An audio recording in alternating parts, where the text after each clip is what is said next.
സ്വാഗതവും വിജയാശംസകളും നേരുന്നു. എക്കോയുടെ ഔപചാരികമായ ഉദ്ഘാടനം നിർവഹിക്കുന്നതിനായി പ്രശസ്ത സാഹിത്യകാരനും ചിന്തകനുമായ ഫാദർ ജോർജ് അയ്യനത്തിനെ ഞാൻ ഹൃദയപൂർവ്വം നിങ്ങളെ ഞാൻ അഭിനന്ദനത്തിന്റെ മാരി കൊണ്ട് അല്ലെങ്കിൽ പെരുമഴ കൊണ്ട് നിറയ്ക്കുകയാണ്. കാരണം പ്രവാസി മലയാളികളുടെ ഇടയിൽ സർവ്വസാധാരണമായിട്ട് നമ്മൾ കാണുന്നത് കലാ സാംസ്കാരിക കായിക കൂട്ടായ്മകളാണ്. ലോകത്തെവിടെ ചെന്നാലും കൂണുപോലെ പെരുകിയിരിക്കുന്ന മലയാളി കൂട്ടായ്മകൾ, സാംസ്കാരിക സാഹിത്യ കായിക കലാപരമായ കൂട്ടായ്മകളുടെ സംഘടനകൾ നമുക്ക് കാണാൻ സാധിക്കും. പക്ഷെ അതിൽ നിന്നും വ്യത്യസ്തമായ ഒരു കൂട്ടായ്മയാണ് ഇന്നിവിടെ സമൂഹത്തിന്റെ സംബന്ധിച്ചതായിട്ടുള്ള പല കാര്യങ്ങളും ചർച്ച ചെയ്യുവാനായിട്ട് ഒന്നിച്ചു വന്ന് ഒരു വേദി ഇവിടെ ഒരുക്കിയിരിക്കുകയാണ്. ഇതിന് നിങ്ങളെ എത്ര അഭിനന്ദിച്ചാലും മതി വരികയില്ല. എനിക്ക് തോന്നുന്നു ഈ സ്വിറ്റ്സർലൻഡിൽ മാത്രമല്ല, ലോകത്തില് ഉള്ള മലയാളി കൂട്ടായ്മ മൊത്തം എടുത്താലും, പ്രവാസികളുടെ മലയാളി കൂട്ടായ്മ എടുത്താലും ഇത് ഒരു പുതിയ കാൽവെപ്പാണ് എന്ന് പറയുന്നതിൽ എനിക്ക് സന്തോഷമുണ്ട്. ചായക്കോപ്പുകൾക്ക് ചുറ്റുമിരുന്ന് നമ്മൾ കുറെ ചർച്ച ചെയ്യും, കേരളത്തിലെ രാഷ്ട്രീയത്തെ പറ്റി പറയും, സാമൂഹ്യ സ്ഥിതിയെ പറ്റി പറയും. പക്ഷെ ഇതെങ്ങും എവിടെയും കേൾക്കപ്പെടാതെ പോവുകയാണ്. അത് എക്കോ എന്ന് പറഞ്ഞാൽ നമുക്കറിയാം, അത് നമ്മൾ പറഞ്ഞാൽ നമ്മുടെ മലയാളത്തിലെ സംസ്കൃതത്തിൽ പറഞ്ഞാൽ ധ്വനി എന്നാണ് പറയുന്നത്, എക്കോയ്ക്ക് പറയുന്നത്. ധ്വനിക്ക് സംസ്കൃതത്തില് ഒത്തിരി അതിന് അർത്ഥവ്യാപ്തിയുണ്ട്. CHO എന്നുള്ള വാക്കിന് ഞാൻ എന്റെ മനസ്സിലെ ഓടി വന്ന ഒരു കാര്യമാണിത്. Empowering colloquy for human orientation, dynamic culture of dialogical coexistence. അതായത് ഞാനിത് ഈ ഒരു അവസാന വാക്ക് കൊടുത്തിരിക്കുന്നതിന് എന്റെ ആദ്യം ഞാൻ കഴിഞ്ഞ ജൂണിൽ വന്ന ലേഖനത്തിൽ ഇതേ ആശയം തന്നെ ഞാൻ പറഞ്ഞിട്ടുണ്ട്. ഇംഗ്ലീഷിൽ തന്നെ, മലയാളത്തിലാണെങ്കിലും ഇംഗ്ലീഷിൽ തന്നെ ഞാൻ കൊടുത്തിട്ടുണ്ടായിരുന്നു. അതായത് സംവാദാത്മക സഹവർത്തിത്വത്തിന്റെ ക്രിയാത്മക സംസ്കാരം, മലയാളത്തിലുള്ള തർജ്ജമയില്ല. സംവാദാത്മക സഹവർത്തിത്വം, അതാണ് നമുക്ക് നമ്മുടെ ഒരു ഓറിയന്റേഷൻ ഏറ്റവും വലിയൊരു ഇതുവഴിയായിട്ടുള്ള നമ്മുടെ ഒരു എൻഡ് റിസൾട്ട് എന്നൊക്കെ നമുക്ക് പറയാനുണ്ട്. അതായത് നമ്മുടെ ഈ സംവാദത്തിലൂടെ ഉള്ള ഒരു സഹവർത്തിത്വം ഉണ്ടാകുന്നു. ഈ സഹവർത്തിത്വത്തിലൂടെ ഒരു ക്രിയാത്മക സംസ്കാരം നമ്മൾ രൂപപ്പെടുത്തുന്നു, നമ്മൾ പണിയുന്നു. വീണ്ടും നിങ്ങളെ ധാരാളമായിട്ടുള്ള അനുമോദനങ്ങളും അഭിനന്ദനങ്ങളും കൊണ്ട് നിങ്ങളെ നിറയ്ക്കുകയാണ്. ഇനി തന്നെ ഏറ്റവും മനോഹരമായിട്ട്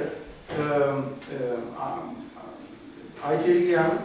ഇനിയും അതിനുവേണ്ടി ഇന്നത്തെ ഇവിടെ ചർച്ചയുടെ വിഷയങ്ങൾ, അതിലേക്കൊന്നും ഞാൻ കിടക്കുന്നില്ല. രണ്ടുപേരും ഇവിടെ ചർച്ചയുടെ വിഷയങ്ങൾ അവതരിപ്പിക്കാനായിട്ടുണ്ട്.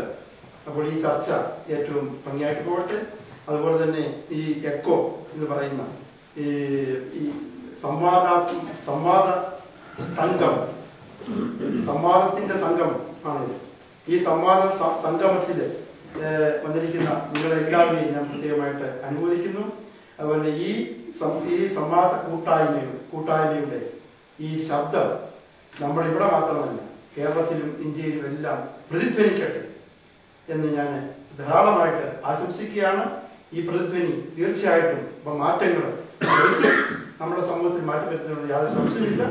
കാരണം അതിന് ഒരു കാര്യം കൂടെ പറയാനുള്ളത്, അതായത് ഇവിടെ നമ്മൾ കൂടിയിരിക്കുന്ന അല്ലെങ്കിൽ ഈ യൂറോപ്പിൽ ജീവിക്കുമ്പോൾ നമുക്ക് ഒത്തിരി പല അനുഭവങ്ങളുണ്ട്. നമ്മുടെ നാടിനെ മാറി നിന്ന് നമ്മൾ കാണുകയാണ്. ഈ കടലിനപ്പുറത്ത് നിന്നുകൊണ്ട് നമ്മൾ ഇങ്ങനെ നോക്കി കാണുകയാണ്, എന്റെ നാട് ഇങ്ങനെയാണ് എന്നത്. അപ്പോൾ അതിനൊരു പ്രത്യേകതയുണ്ട്. നാട്ടിൽ ജീവിക്കുന്ന ആളുകളോട് നമ്മൾ എത്ര പറഞ്ഞാലും കാര്യം മനസ്സിലാക്കില്ല. അപ്പോൾ അതേസമയം നമ്മൾ മാറി നിന്ന് നമ്മുടെ നാടിനെ കാണുന്നു. അതുപോലെ തന്നെ നമുക്ക് മറ്റ് കൾച്ചറുമായിട്ടുള്ള അനുഭവം, സംസ്കാരവുമായിട്ട് ബന്ധപ്പെട്ടുള്ള അനുഭവങ്ങളുണ്ട്. ഈ അനുഭവം ഈ ഒരു വലിയ മുതൽക്കൂട്ടാക്കിയിട്ട് നമ്മുടെ സമൂഹത്തിന്, നമ്മുടെ നാടിന് തിരിച്ചു കൊടുക്കാനായിട്ട് നമുക്ക് സാധിക്കണം. അപ്പൊ അതിന് നിങ്ങൾക്ക് ഓരോരുത്തർക്കും സാധിക്കട്ടെ ഞാൻ ആശംസിച്ചുകൊണ്ട് നിങ്ങളുടെ എല്ലാം അനുവാദത്തോടുകൂടി, അനുഗ്രഹങ്ങളോടുകൂടി, പ്രാർത്ഥനയോടുകൂടി ഈ എക്കോ എന്ന് പറയുന്ന സംവാദ കൂട്ടായ്മ ഔദ്യോഗികമായിട്ട് ഉദ്ഘാടനം ചെയ്തതായിട്ട് പ്രഖ്യാപിക്കുന്നു.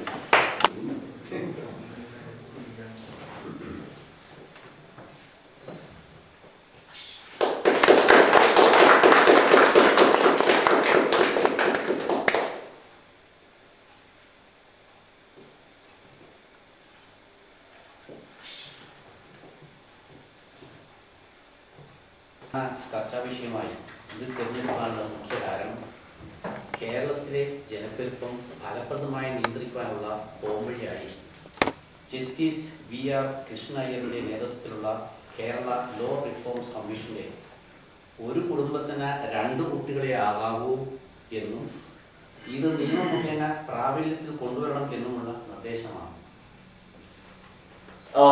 പോവർട്ടി അല്ലെങ്കിൽ ദാരിദ്ര്യം, അതുപോലെ തന്നെ തൊഴിലില്ലായ്മ, ഭീകര പ്രവർത്തനങ്ങൾ, സുരക്ഷിതത്വമില്ലായ്മ എന്ന് തുടങ്ങി മത തീവ്രവാദം വരെ നമ്മൾ പഠിച്ചു കഴിയുമ്പോൾ നമുക്ക് മനസ്സിലാകും ഇതിന്റെ എല്ലാം കാരണഹേതു എന്ന് പറയുന്നത് നമ്മുടെ നാട്ടില് അനിയന്ത്രിതമായി ഉണ്ടായിക്കൊണ്ടിരിക്കുന്ന ജനപെരുപ്പമാണ്. ഈ രീതിയിലും ആളുകൾ ചിന്തിച്ചു പോകുന്നത് എന്ന് ചോദിച്ചാൽ നമ്മുടെ രാജ്യത്ത് സുരക്ഷിതത്വമില്ലാത്തതുകൊണ്ടായിരിക്കാം, പക്ഷേ അല്ലെങ്കിൽ നമ്മുടെ രാജ്യത്ത് ആവശ്യത്തിന് റിസോഴ്സസ് ഇല്ലായിരിക്കാം, അല്ലെങ്കിൽ ആവശ്യത്തിന് ഓപ്പർച്യൂണിറ്റീസ് ഇല്ലായിരിക്കാം. ഇതെല്ലാം എനിക്ക് ആദ്യം വേണമെന്നൊരു സ്ഥിതിവിശേഷം മനസ്സിൽ ഉദിക്കുന്നത് കൊണ്ടായിരിക്കാം. എന്താണെങ്കിലും ഇതിന്റെ എല്ലാം അടിസ്ഥാനപരമായ കാരണം ഏതാണെന്ന് ചോദിച്ചാൽ ഇതെല്ലാം നമ്മുടെ നാടിന് താങ്ങാൻ പറ്റുകയില്ലാത്ത വിധം ജനസംഖ്യ പെരുകി വലുതായതാണ് ഇതിന്റെ എല്ലാ പ്രധാനപ്പെട്ട കാരണം എന്ന് നമുക്ക് വളരെ ആ വഴിക്ക് നീങ്ങിയത്. ആ ചിന്ത 1950 മുതൽ 2001 വരെ നീണ്ടു. അതിന്റെ ഫലം നമ്മുടെ ജനസംഖ്യ നേരെ ഇരട്ടിയായി എന്നുള്ളതാണ്. നിർദ്ദേശിച്ചിരിക്കുന്ന ഈ ഒരു കുടുംബത്തിലെ 2 കുട്ടി എന്ന ഈ ആശയം നമ്മുടെ നാട്ടില് ഒരു നിയമമായി മാറ്റി വരും തലമുറയ്ക്ക് സുരക്ഷിതവും നല്ല ഭാവിയും ഉറപ്പുവരുത്താനുള്ള ഒരു അവസരം ഉണ്ടാക്കുവാനായിട്ട് ഈ നിർദ്ദേശം സഹായകരമാകട്ടെ. അതിന് ഒരു സപ്പോർട്ട്, പിന്തുണ ഇവിടെ കൂടിയിരിക്കുന്ന നിങ്ങളേവരിൽ നിന്നും ഞാൻ പ്രതീക്ഷിച്ചുകൊണ്ട് ഞാൻ എന്റെ വാക്കുകൾ ഉപസംഹരിക്കുന്നു. എന്റെ അഭിപ്രായത്തിൽ ഇതിൽ പിന്നോക്കം പോകലാണ്. ജനിക്കുവാനുള്ള അവകാശം ഏതൊരു സൃഷ്ടിക്കും ഉള്ളതാണ്, ഒരു തർക്കവുമില്ല. മനുഷ്യൻ ഈയാമ്പാറ്റകളെ പോലെ ചത്തു വീഴുന്ന ഈ ആധുനിക ഘട്ടത്തിൽ നിയമത്തെ ഒരു ആരാച്ചാരാക്കി എന്റെ അഭിപ്രായത്തിൽ ഈ ജനന നിയന്ത്രണം, അതായത് ബലപ്രയോഗം മൂലം നിയമനിർമ്മാണത്തിലൂടെ ജനത്തെ നിയന്ത്രിക്കാനായിട്ട് ശ്രമിക്കുന്നതിന്റെ ഏറ്റവും വലിയ ഡേഞ്ചർ മനുഷ്യനെ കൊണ്ടുവെക്കുന്നതാണ്. 20ാം നൂറ്റാണ്ടിൽ കണക്കനുസരിച്ച് ചൈനയിൽ 10 മില്യണോളം അബോർട്ടീവ് കില്ലിങ്സ് ആണ് നടന്നിരിക്കുന്നത്. വസ്തുത 10 മില്യണോളം അബോർട്ടീവ് കില്ലിങ്സ് ആണ് ചൈനയിൽ. VR കൃഷ്ണയ്യരുടെ ഈ നിർദ്ദേശത്തെ ഞാൻ എതിർക്കുന്നു. അതുപോലെ തന്നെ എന്റെ സുഹൃത്ത് ഇവിടെ അവതരിപ്പിച്ച ഈ പ്രമേയത്തിനെ ഞാൻ ശക്തമായിട്ട് എതിർക്കുന്നു. കാരണം അതല്ല വിദ്യാഭ്യാസമുള്ള ദൂരവ്യാപകമായി ചിന്തിക്കുന്ന ഉത്തരവാദിത്വമുള്ള പൗരന്മാരുടെ ചുമതല. Who is responsible to control the situation? ആരായിരിക്കണം ഇങ്ങനത്തെ ഒരു പോപ്പുലേഷൻ എക്സ്പ്ലോഷൻ ഉണ്ടാകുന്ന സമയത്ത് ഇത് കൺട്രോൾ ചെയ്യേണ്ടത്? ശരിക്കും പറഞ്ഞാൽ വിദ്യാഭ്യാസം സിദ്ധിച്ച ഒരു ഫാമിലി ഉണ്ടെങ്കിൽ ആ ഇൻഡിവിജ്വൽ ആണ്, അവർ തന്നെയാണ് തീരുമാനിക്കേണ്ടത്. അപ്പൊ ഈ selective control of A population എന്ന് പറയുന്നത് അതൊരല്പം ക്രിട്ടിക്കൽ ആയിട്ടുള്ള കാര്യമാണ്, അല്ലെങ്കിൽ മോസ്റ്റ് ക്രിട്ടിക്കൽ ആയിട്ടുള്ള കാര്യമാണ്. ഏത് രീതിയിലാണ് സെലക്റ്റീവ് ആയിട്ട് നമുക്കൊരു പോപ്പുലേഷനെ കൺട്രോൾ നിയന്ത്രിക്കേണ്ടതിന്റെ ആവശ്യകതയാണ് കാട്ടിക്കൊണ്ട് വരുന്നതെന്നാണ് ഞാൻ വിശ്വസിക്കുന്നത്. അല്ലെങ്കിൽ കുടുംബക്ഷേമം നമ്മൾ നടപ്പാക്കുന്നത്.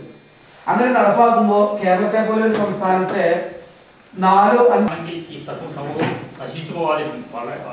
വാസ്തവത്തിൽ പോപ്പുലേഷൻ കൺട്രോൾ ചെയ്യുന്ന ഒരു നിയമമുണ്ട്, മാൽഫിഷൻ തിയറി ഓഫ് പോപ്പുലേഷൻ കൺട്രോൾ. കുറെ കഴിഞ്ഞു കഴിഞ്ഞാൽ എന്തെങ്കിലും പ്രകൃതിയുടെ ക്ഷോഭമുണ്ടോ അല്ലെങ്കിൽ മറ്റ് കടസ്ട്രോഫുകൾ കൊണ്ടിരിക്കും. അതുപോലെ തന്നെ നിയമം കൊണ്ട് ഇത് നടപ്പിലാക്കാൻ പറ്റില്ല. പോപ്പുലേഷൻ കൺട്രോൾ നടക്കണമെന്നുള്ളത് ഒരു യാഥാർത്ഥ്യമാണ്. അതിന് ഏറ്റവും പറ്റിയ മാർഗം എന്ന് പറഞ്ഞാൽ